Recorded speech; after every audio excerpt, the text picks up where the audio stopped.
mean, as a scientist, the fact that we have that anti-aging study just published 3 weeks ago, before this event, peer review from 3 very famous institutions, 5 years in the making, because the first year you have to submit the people submit their proposal, NIA, National Institute of Aging, choose the ingredients based on what has been published before.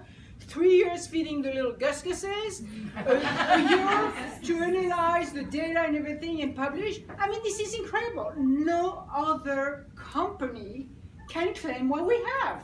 Yep. I mean, this gives me goosebumps again. Yeah. Oh, my hair and my neck is standing up. Maybe my hair is standing up. This is no other company have that. And if they say, well, it was done in gusguses, and of course they're gonna, some naysayers are gonna say that, you're gonna say, who does anti-aging study? Even NIA, National Institute of Aging, you do in animals because you're not going to keep somebody in a cage for 45 years. We are the only company who has an anti-aging dietary supplement. This is huge.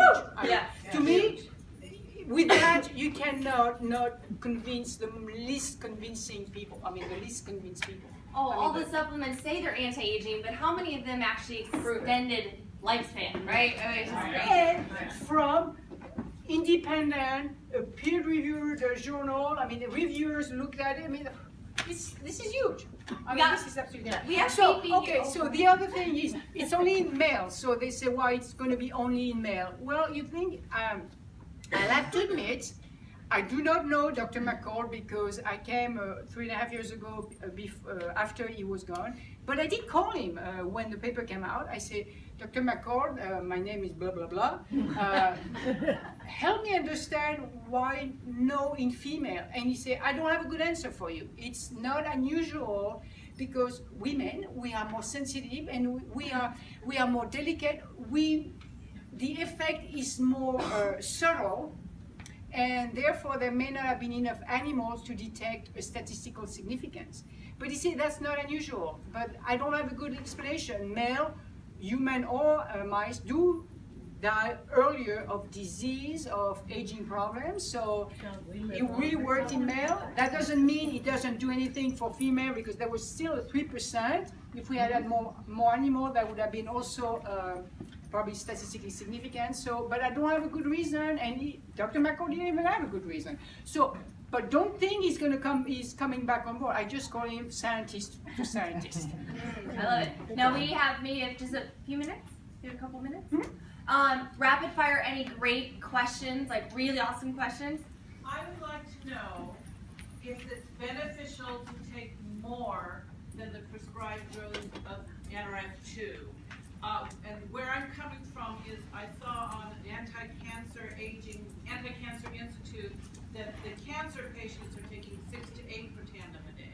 No, absolutely not. And that's one thing. If you were to talk to Dr. McCall, he would be jumping up and down and going, you no more than 3 a day. That's the very maximum. It's because it's a big person.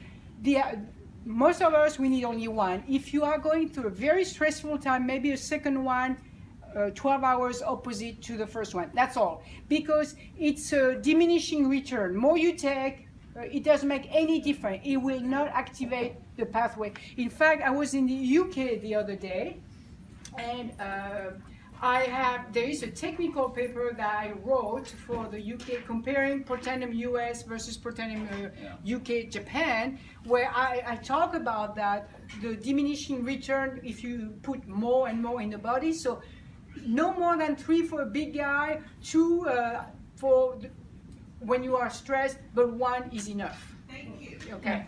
Thank you. Yeah, I work with a lot of doctors that get medical cells, so what I'm getting as I approach my doctors is why weren't there any human studies, which I know you can't stick them in a cage for 4 to 5 years, but why haven't we done more than that? And so I'm getting a lot of feedback with the scams and the insecurities of it and just putting me off. How do you approach that? So first, because we have to study healthy individual, it's hard to detect a meaningful results in a short period of time unless I'm going to take 1,000 people. I have over $5 million in my budget, which I don't have. So get to work, guys, so I can have more money in my budget. But no, seriously, that's why I talked about it this morning. So we have the original pilot study that Dr. McCall did with the non-placebo control. We have the Protandim and runners are going to be coming published soon. I put a marketing version on the back office.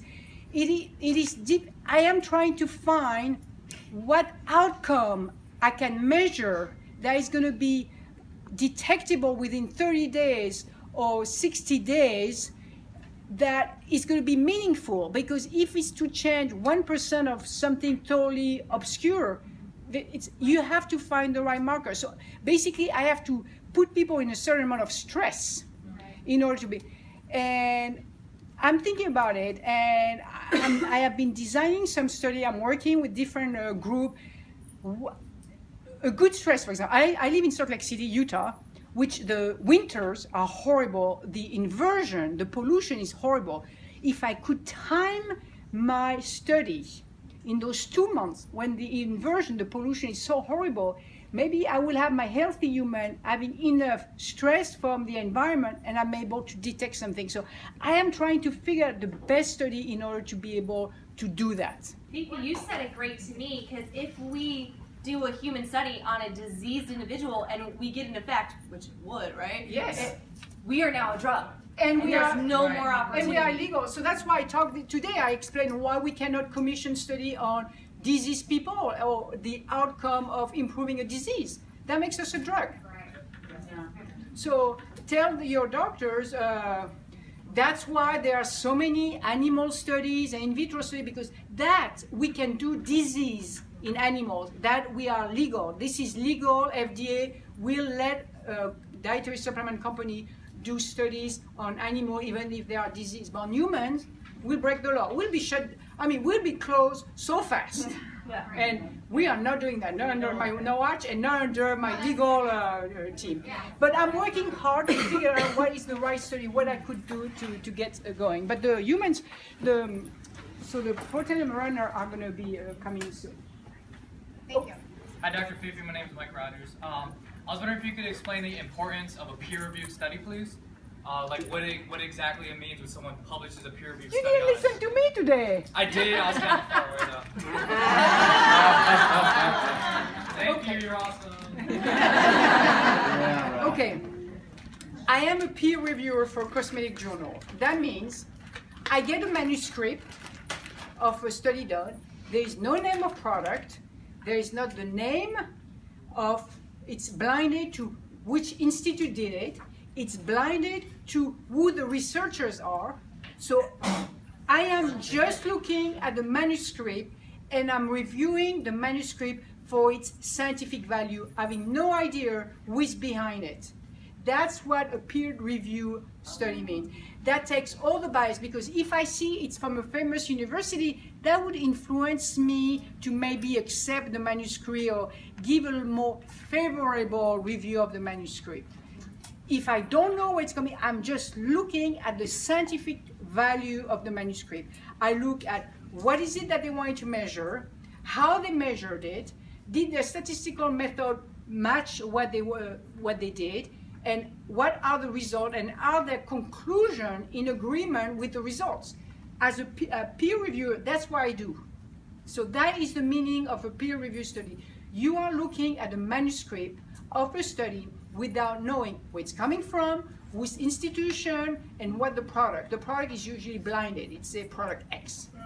So that way you are totally impartial to who did it, and you are really looking at the value of the manuscript. Last question. Thank you. I was just wondering, you had said that the NRF1 has alpha lipoic acid. Yes. Could you explain the difference between that and alpha linoleic acid? I'm sorry, we can't hear you. Okay, the difference between alpha lipoic acid and alpha linoleic acid, two different compounds. Alpha linoleic acid is a fatty acid. Alpha lipoic acid is a sulfur containing small molecules that the body makes naturally, which is very important in the Krebs cycle. So an apple and an orange, actually an apple and and a peach. Would that sulfur interfere with people on the immunodepressant drug? If you're on an immunosuppressant, I cannot comment on that. I will work with the doctor. I will tell the doctor, I want to take that supplement, and the doctor who has prescribed the immunosuppressant will work with the patient and decide based on what they are getting if it's acceptable to take a sulfur-containing compound. You have to look at the order where it is. It's at the bottom, so you have less than 50 milligrams per serving. So you have also to keep that in mind. But I cannot comment on that because it depends on the different drugs. Thank you, Fifi. Okay.